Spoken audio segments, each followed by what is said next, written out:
So these are the MySmile oral teeth wipes. These are great to have with you in your car. Take a bunch of them in your car, in your backpack, if you're traveling on a plane. Check this out.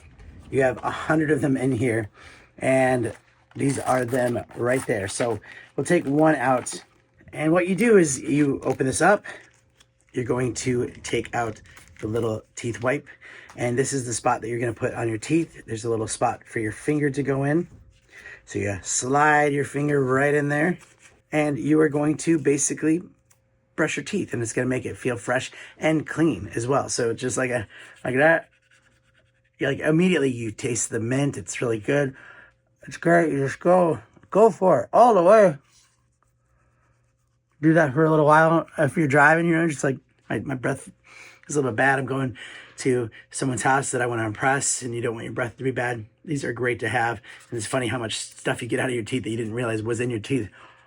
So you keep doing that, and your breath feels minty fresh, feels great.